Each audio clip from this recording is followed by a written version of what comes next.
It's my pleasure to welcome you all to the 6th International Symposium on Digital Ethics. My name is Don Heider, and I have the privilege of being the Dean of the School of Communication here at Loyola University, Chicago. When we began these gatherings 6 years ago, and we launched the Center for Digital Ethics and Policy 7 years ago, we felt like there were so many issues that needed to be addressed in regard to digital technology. And each year we see there is more and more that needs scrutiny and thoughtful discussion and analysis. Right now, in this country, we have one presidential candidate who apparently does not understand that email is not necessarily private, even if it's on your own personal server, and another who is a candidate not only for president, for the world's most prominent cyberbully. Despite his wife's promises yesterday that she's going to take on that very issue should she become First Lady, she won't have to go very far to begin her campaign. We have an outstanding day ahead where we will hear from some outstanding thinkers addressing pressing issues like the right to be forgotten, trolls and online bullies, data brokers and privacy, and much, much more. I can safely say that most of us are fans of technology here today. But we also believe that oftentimes the technology outpaces our ability to make good decisions about how that technology is used. Ethics is the platform we're using to help analyze and make some sense about how technology and human beings interact. So welcome. We're glad you're here in person or via the web. You can participate in our conversation today with the hashtag DigEthics6. And we kick off today's symposium with Meg Leta Jones from one of our sister institutions, Georgetown University. Professor Jones is an assistant professor in the Communication, Culture, and Technology program at Georgetown. She holds a PhD in Technology, Media, and Society from the University of Colorado, a JD from the University of Illinois College of Law, and her BA in Sociology, also from the University of Illinois. So we're delighted to welcome her to kick off today's 6th annual symposium.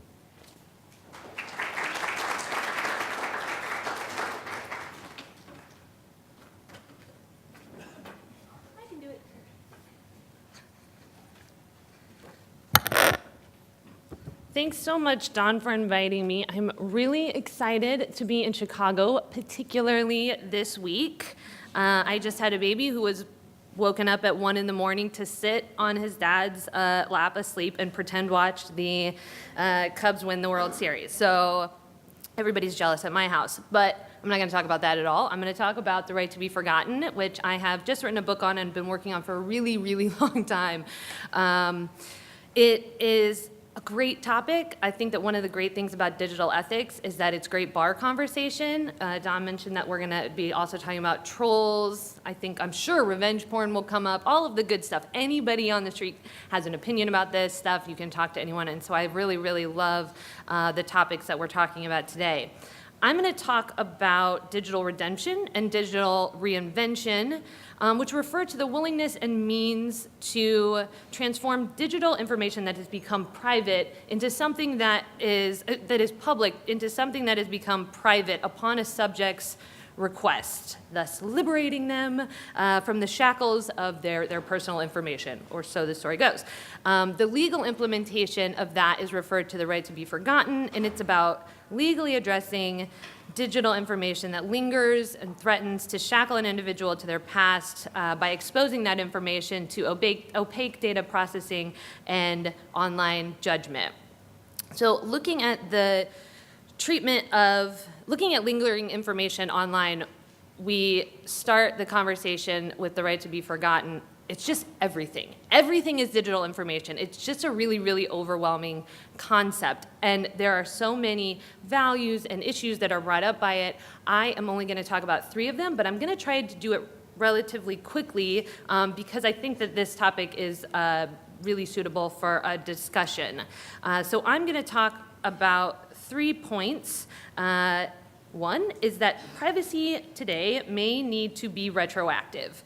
We may not be able to talk about privacy just in terms of did someone have the foresight and responsibility to release information in a certain way. We may have to start talking about privacy a little bit differently looking backwards. The second point is that the technical framing of this problem is one of permanence, and I am going to emphasize that is a very dangerous and inaccurate way to frame this problem. The third point that I'd like to make is that as countries around the world, as jurisdictions around the world are tackling this issue, we are seeing a lot of variation among policymakers that are starting to conflict and really challenge ideas about a global web. So let me first set the stage here with a couple of organizing labels. Okay. I usually like to jump around and touch the screen, but I'll try to stay put. So we have two categories of information. One category, data, refers to the big data world. The second category of information, content, refers to all of the stuff that you don't want your high school kid posting. This is all of the information that is actively produced and consumed by a human being. So we have data that is created by me internally. So that first category there is internal data, and that is created as I move through the web. Internal content is a tweet that I post. This is something that I actively put up to be seen. Other people can also create content about me. Everyone knows how scary that is. And then there's also data that can be created about me by someone else. So any other moms binge watching something at 2 a.m., if they all go out and start murdering people, I'm in big trouble, right? Like I am now a concern for people. That is inferred data about me. Nothing that I did created that data, but it still is pushed into the system. Now this can exist on the initial site and service, or it can move downstream. So this data is traded, it's pushed out to websites, and so we have these categories of information that'll just help us think about this as we move through. These different issues. Okay, so let's talk about whether privacy needs to be something that we look back at. So today, the way that data sharing works is based heavily on a notice and choice regime. The idea, of course, is that we are notified of what is going to be collected and done with our information, and then we can choose to engage with a site or service or not. So, of course, we have these sites and apps, and they're just pouring over privacy policies, and they really want you to know what they're doing with your information. And I'm totally just kidding. They use things like privacy policy generators where you just dump your company's name in and it just produces privacy policy. And it's likely that the people who are operating the systems don't even read their own privacy policies. So the idea that this is taken seriously has certainly been questioned over the last decade, and I think that we should continue to question it for three main reasons. One, and everybody knows these things, so I'm just sort of categorizing them for you. One, nobody reads these. They can't read them. Nobody has enough time in the day to read all of the privacy policies that they are exposed to. Even if you did read them, you would not understand them. I am a lawyer with a PhD in technology, media, and society, and a certificate in privacy and security, and I cannot understand a privacy policy for most sites. Even if I did read them and understand them, I can't predict future use or assess my current risk. Okay, so that's a problem. And then the fourth little asterisk add-on is, even if you do read, understand, and have some assessment of the risks, you don't even necessarily have a choice to go someplace else in a lot of these instances. So if we know that notice and choice is so limited, but we still believe that user participation is an important part of privacy, we have to start saying, can we take it back? We know that we can't actively participate in the release. We know that we can't do that very well. And so we have to start asking ourselves, can we go in and edit these preferences? Okay, now, the more exciting things happen in the content column. Although big data is getting more exciting, but still the good stuff happens in the content columns. Now, this is Jacqueline Laurent Auger. She was, maybe still is, a Montreal drama teacher. On the left, she's 73 years old. 40 years earlier, she was in this film that, of course, was digitized, found by her male students, and she was fired by the school, which explained the availability on the internet of erotic films in which she acted created an entirely new context that was not ideal for our students. After discussion and reflection, we concluded that adult films must remain just that, a product for adults. That's why we decided not to renew Miss Laurent Auger's contract. So the idea, I guess, here is that a young person in the 70s should have foreseen Web 2.0 and acted accordingly if she wanted to work anywhere outside of an adult context. This seems like a lot to ask to me personally. But we are continuing to put pressure on people to act in a certain way because of the perceived ramifications of what happens when information gets online. I'm not sure that that's a fair burden to place on people. I'm not sure that I feel that it's fair to be when it's placed on me, myself. Are we really expecting kids or adults to understand who's going to see this stuff, when, how it's going to be used in 5 years, how it's going to be used in 10 years, what they're going to want to do and be in 5 or 10 years? Maybe we are comfortable with that. I mean, the internet is not the invention of parents telling their kids that they're going to regret something in 20 years. But maybe we should expect people to self-censor. Maybe we should expect them to make good choices. Or maybe we're uncomfortable with that, and maybe we want to rethink the way that we have set up that obligation. Or maybe we understand all that. The alternative, a right to be forgotten, is just unacceptable. Maybe that's where we've come down. So let's look at this a little bit.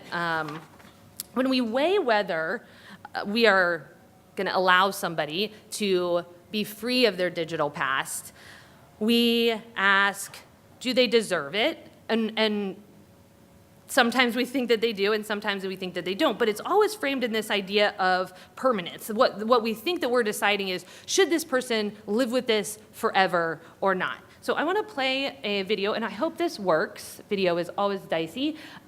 This is a PSA that's played on the Disney Channel very, very frequently. It's Phineas and Ferb, for any of those, anybody who knows who those are. If it doesn't work, I'll act it out for you. Hey, Phineas, what you doing? Hey, Isabella. You know how a lot of kids go online, right? Well, to help keep them safe, Ferb and I decided to laser inscribe on a meteor our very own cyberspace rules of the road. Mom, Phineas and Ferb are making a public service announcement. Be careful what you put online. It never goes away. Ever. Fame is fleeting. But the internet is forever. And you never know who's gonna see it. There's no way I'm letting this baby out of my sight. Hello, children. I'll take that. And Okay, so that's the important part for the purposes of our conversation. This is what kids see every day. And this is a screenshot of Amanda Todd's last YouTube video before she killed herself. She was a 15-year-old girl who was a victim of pretty stereotypical cyberbullying now. She was lured into a fake relationship and talked into sharing intimate pictures, and the other students who had gotten her to do this shared them with everybody. She had to change schools. She suffered from severe depression and anxiety. She was beaten up, and eventually she took her own life. 30 days before she did that, she put this video on YouTube, and it's so haunting. There's no sound. She doesn't say anything. She just holds these cards that tell her story, and you can tell about halfway through, she holds up this one that says, "I can never get that photo back." And so the idea that this is permanent, that is what we're dealing with here, that's the stakes, these have real consequences that I think are immensely unhealthy, especially for young people. The biggest problem with the permanence framing is that it's not even accurate. It's not even the right framing for the problem. If you talk to any librarians, and there may be some in here, they can talk to you for a very long period of time about the digital crisis, about the cultural crisis that comes with having everything in such a fragile format.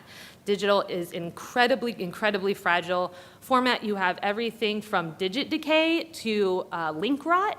A lot of things have to go right for you to get a file from another server. So everything, I mean, we come across 404 errors multiple times a day usually. And the rates are pretty interesting. There's only a handful of studies on this, but, and they're done in various ways and they're asking various questions, but to synthesize them, it looks like only about 10 to 5% of content makes it 5 years. So it's possible and maybe even likely that Amanda's video would have been gone by the time she was 20. But that's not the message that she has been sent. One of the most interesting things about digital ephemerality is that .gov sites are the worst offenders. So .gov, official government communication, is the stuff that you get the most 404 errors for, or the page goes to something else, and that information is gone. So we have blogs on various unseemly topics that'll be around for 10 years, but you won't be able to access what a government agency had posted on its website, 2 months later. It's not anywhere. And the problem with this is that there's just no rhyme or reason to it. We don't have a systematic approach to how we're going to deal with digital content. And that isn't surprising because that takes time. But while we're figuring that out, I think it's really, really dangerous to say this stuff is permanent. And we can have I would love to have a conversation, a longer conversation about that. But I want to turn to this final point that I want to make, which is the way that legal cultures are constructing and responding to this problem. Now, the EU and the US, which is where most of my work lies, both of them unhelpfully frame this problem as one of permanence. So we'll set that aside for a second. But the EU is trying to protect individuals in a harsh internet landscape by allowing them to edit search results when you put their name into the Google search box. While the US is trying to preserve the, quote, historical integrity of the internet by preventing any type of alterations. So we're just really not on the same page on this topic. And so I want to talk about what this divide really looks like and how it got there. Now, as I mentioned, part of the problem is that the right to be forgotten could, in theory, just cover so many things. The internet has it all. We've got heroes and villains and commerce and libraries and different contexts, different players, different groups. And here we have the mundane and the tragic. So this is Mario Gonzalez. He is the famous plaintiff in the Google AEPD case. So I want to give you a run through of that. So Mr. Gonzalez had filed for bankruptcy in 1998. There was an insolvency notice in a paper, like the little columns in the side of a paper, like for a property sale. And 10 years later, it's still coming up on his Google search results. So he goes to the AEPD, which is the Spanish Data Protection Agency. He goes to the newspaper that had digitized its archives, and he goes to Google and says, hey, I have a right to be, it's been 10 years, get this off. This comes up every time somebody searches my name. It's completely irrelevant, been forever. The AEPD says, well, the newspaper, well, he's rejected across the board. Google's not erasing it, the newspaper's not erasing it. So he goes to, sort of goes into the AEPD, and the AEPD takes this over, and they go directly to the newspaper. They decide that they have a legitimate reason for continuing to publish the information. Google, however, does not, according to the agency. Google challenges this decision and a couple of other related decisions in court. they lose. It works its way up to the European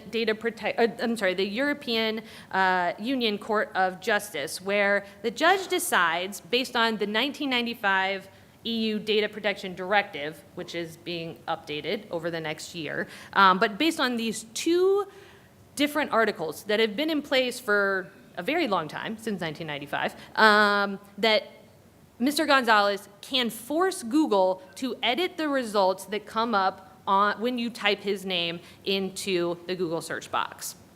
This was pretty monumental, of course, and I think a lot of Americans were pretty jealous and continue to be, but I would also like to talk about that when I wrap this up. Now, the important aspects of the Data Protection Directive, the important language is that the Data Protection Directive allows for the rectification, erasure, or blocking of data being processed when it doesn't comply with the directive. And data will not comply with the directive if it is no longer relevant, excessive in relation to the purpose for which it was processed, inadequate, or kept after it has been used for the purpose for which it was collected. So a bunch of things that don't mean anything in American law. We don't have, these ideas are not packed into our policies, they're not packed into our common law, our legislation, and so we start to see this division from the beginning of the case. The judge also does not care much about the public's interest. If Gonzalez has a right for this information to be removed, it's based on the idea that it is irrelevant to him. So this relationship is this strange relationship between Gonzalez and a search engine who knows nothing about him. Knows nothing about the insolvency. It's not even with the newspaper, and it has nothing to do with you. And so it was a really, really controversial case, and a flood of requests have been sent to Google, and I'll show you guys the form that you use when you go through that if you're an EU citizen. Now, so this is this boring case. So the biggest right to be forgotten case was about the most boring story on the internet. They're not always that boring, and so you're right. That is Chris Pertz. He was a Berkeley football player in 2006. He was an honor student. He got kicked out of a strip club, and it was covered by the Daily Cal. And he took this downward spiral from there and ended up killing himself in 2010. And when he died, the way that the newspaper obituaries were being printed online, they were hyperlinked. And so they pulled up this old strip club incident, and his parents were completely distraught by, of course, the whole thing, and they begged the Daily Cal to take this story down, or at least take the hyperlink off. And the Daily Cal, this was against their policies, and so they refused, and the Pertz family sued the editor for intentional infliction of emotional distress. Not surprising that they lost, that the case was dismissed, but it was for two reasons. One was that it had been too long.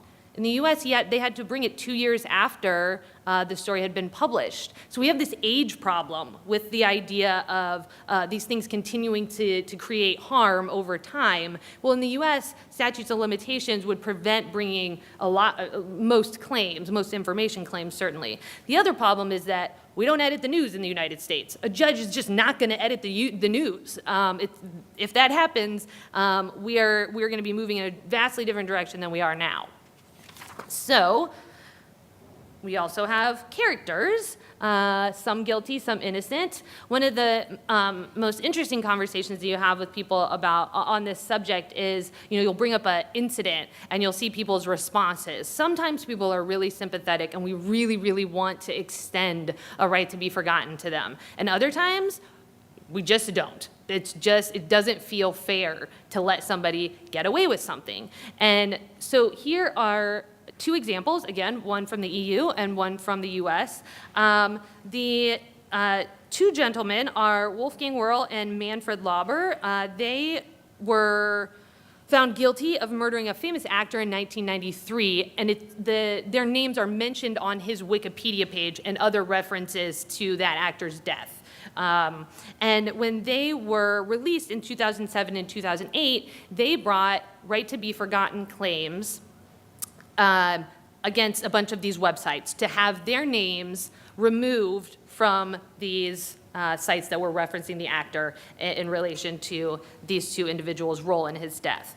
And this caused some pretty big excitement. This was in 2008, 2009. This is prior to when we're really talking about the right to be forgotten, and this sounds ludicrous. But Germany has had this on the books for a very long time, and they are very, very interested in rehabilitation of criminals. The idea that anyone could lose their right to informational self-determination does not make any sense. You don't lose that when you are a criminal. You need it more than anyone does, because when you're released into the population, it is vital that you become a productive member of society. And the fastest way to prevent you from doing that is to have this information hanging around your neck. Again, this is not a new idea in Germany, though they are dealing with it in an updated way that I think is really, really impressive.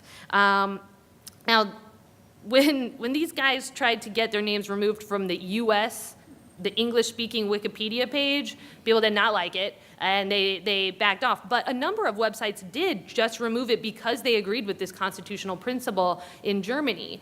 But it did go, a couple of sites did challenge it in court. And what the court decided was that it would, that this information, if it appeared to be archived, if it appeared to be old, if you could tell that this had happened in 1993, then it was okay. It could stay. But if it was pushed onto users, if you didn't have to search for it, if it popped up on the side of something as a related search, or it wasn't clearly marked as old content, then they could exercise this right to be forgotten. So it's a strange way of updating this principle, but it allows the user to sort of make their own decision about whether or not they're going to say, yeah, somebody could rehabilitate themselves in that amount of time or not. So again, controversial. Now, this is clearly not Lorraine Martin next to these gentlemen. She was arrested in Connecticut. I interestingly could not find her mugshot, so I just put this one up of Jim Morrison. So this is probably nothing what Lorraine Martin looks like. But she was arrested when her sons were probably running a drug ring out of her house. She gets arrested with them. Nothing ever happens with it. She gets pulled in, no prosecution, no further investigation. And according to Connecticut's erasure statute, her arrest was nulled. They destroy the copies of it in the police records. She does not have to say she was ever arrested. It's like it never happened. But newspapers cover when people get arrested. And so this arrest from 2010 keeps coming up when you search for her. And of course, we don't know what happened. There's no follow-up. It just shows that she was arrested. She takes this really interesting step of filing a claim for defamation, saying, no, that's a lie. I was told I was legally never arrested, but this newspaper says that I was arrested. So this goes up to the Second Circuit, and this is a pretty recent case.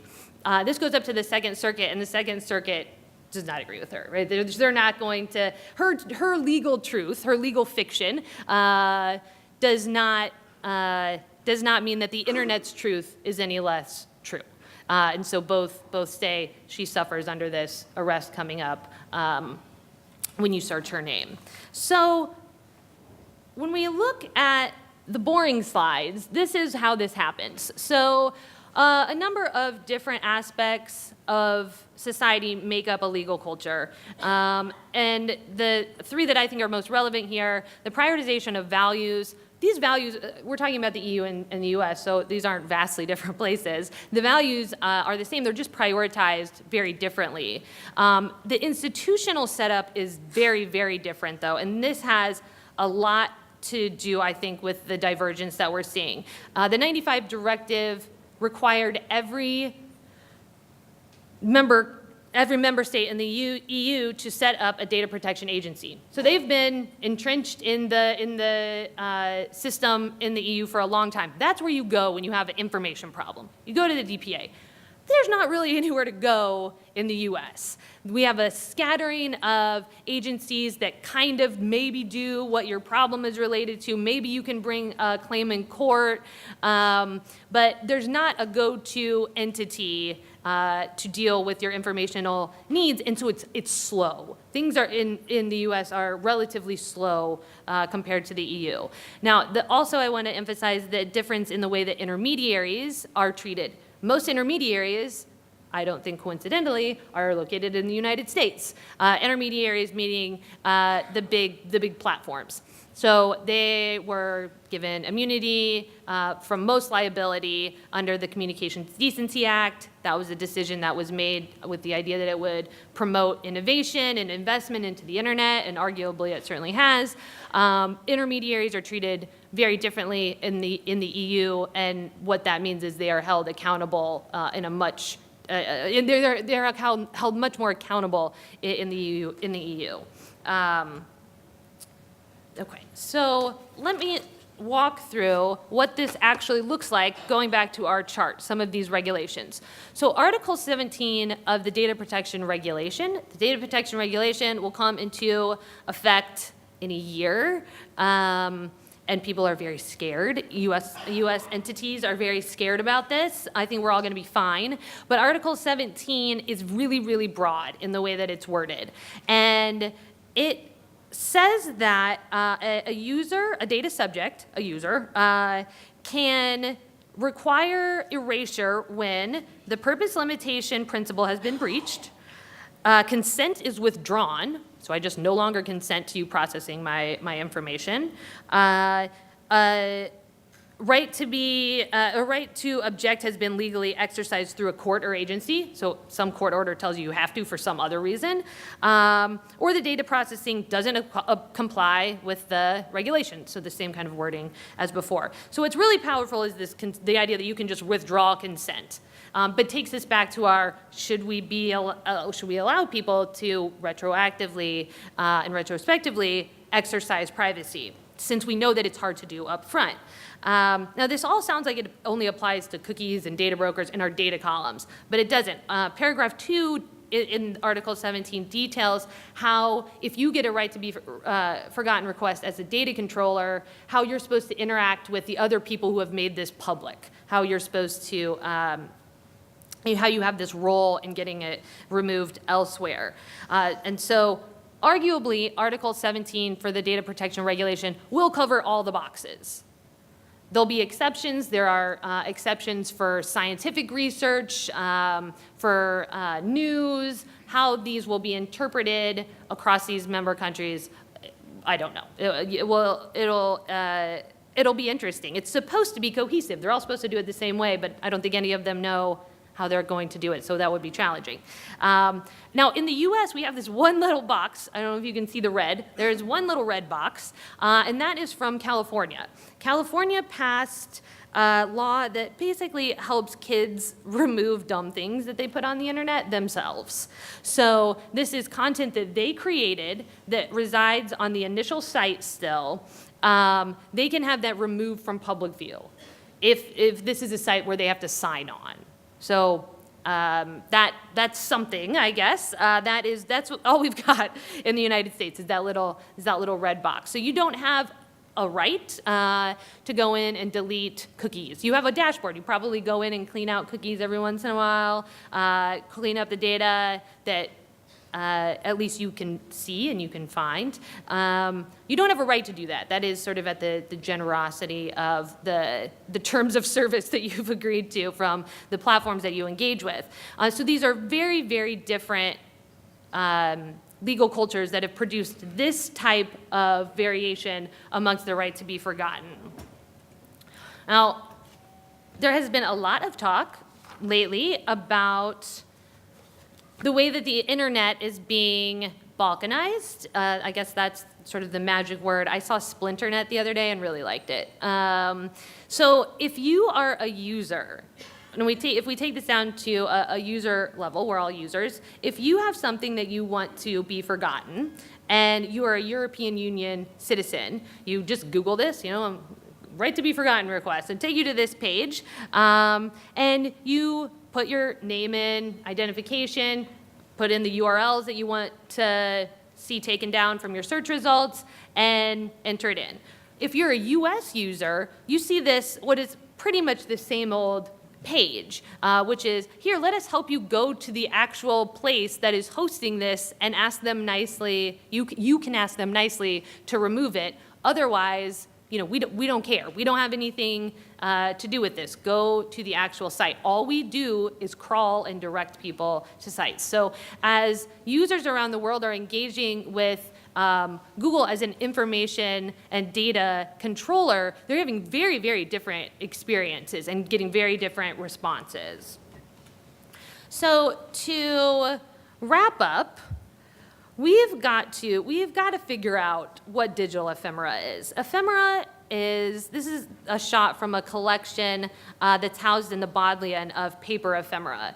We have all of these categories of paper ephemera that it makes sense. We know that we're supposed to enjoy them for a limited amount of time and toss them, like birthday cards, receipts, and we don't have those categories for digital yet. And I know that we will make them happen, but I think that having some sort of intentional practice is becoming more and more pressing. And as we determine these categories, we have to give weight to the public's interest, and everything can't be of the public interest. And so we've got to figure out what those are. Then we have to figure out how we're going to interact with other countries who have come up with completely different answers to these questions than we have. Thank you very much.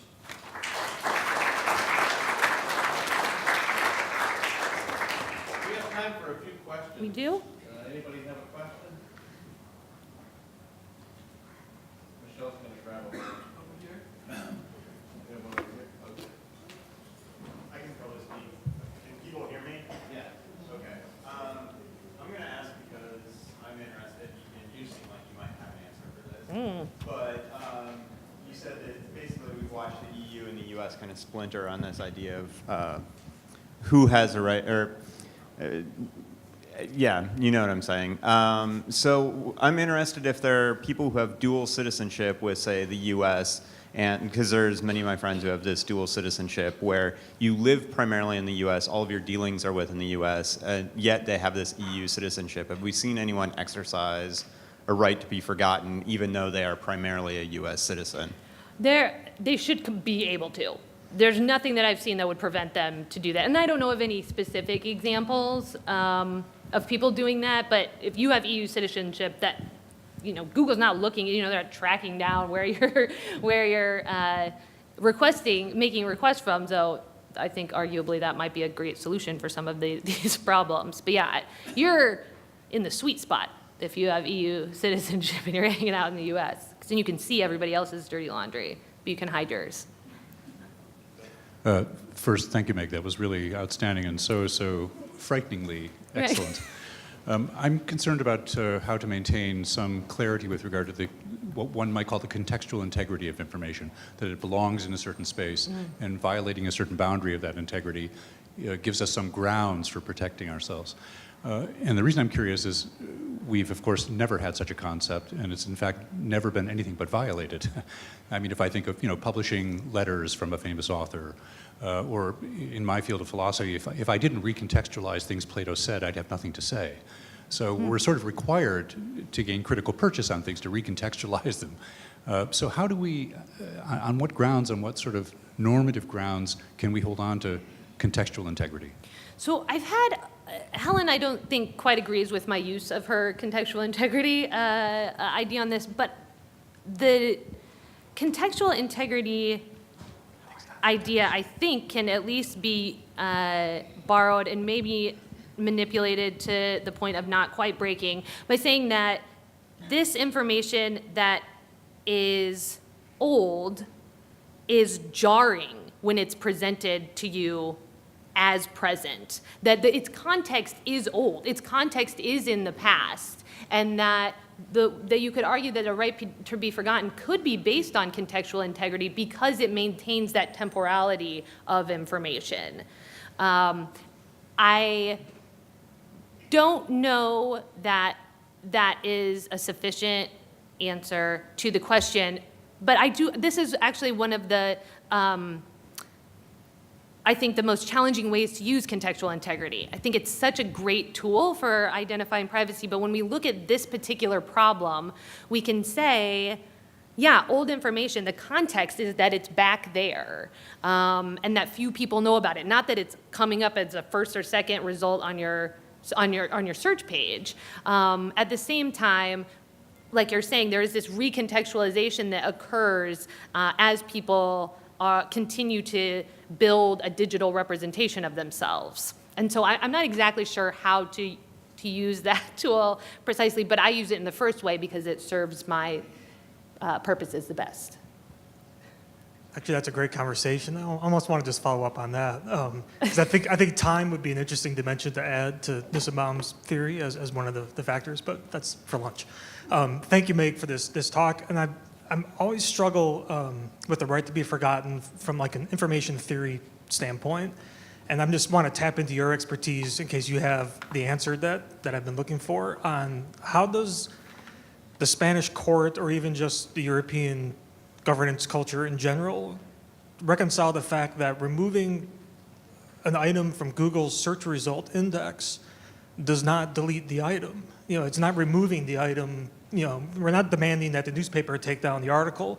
We're just demanding that Google no longer provides that result in the search results, and understanding that Google's a primary means of finding that, but certainly we're not removing the item from public circulation. And I just don't know if you had any thoughts on that. It's the perfect solution, according to them, right? I mean, it preserves history. You can still find it, but you can't easily find it. I think that there is some merit to that. I do not like Google as a player in as the mediator. I don't think that they have no invested role in what information stays up. They'd prefer that all information stay up because that's their business. But they have no idea what's going on in these controversies. And so that is my problem with Google. That being said, I do like adding friction. I don't like deletion. As a researcher, there's lots of researchers in the room. We don't like deletion. That's not an idea we can really get behind. I would prefer adding robot.txt text files to the sites themselves, them sort of agreeing to that or that being the outcome of a mediation between the two parties, because I think that they're better equipped to do that. So that's how I would prefer to see it done. But you asked about the European perspective, and that is their perspective. They've got it perfect. They've got it struck perfectly. But again, I want to emphasize that that's under the directive, and we don't know what this will look like under the regulation, which is a lot more expansive. And so we could see a couple of DPAs going after. Well, we will see a couple of DPAs going after some platforms like Facebook directly, and we'll see how that shakes out. I don't know how they'll make those determinations. A lot of great questions, and we need to wrap things up so we can get going to our next session. But thank you so much. Thank you very much.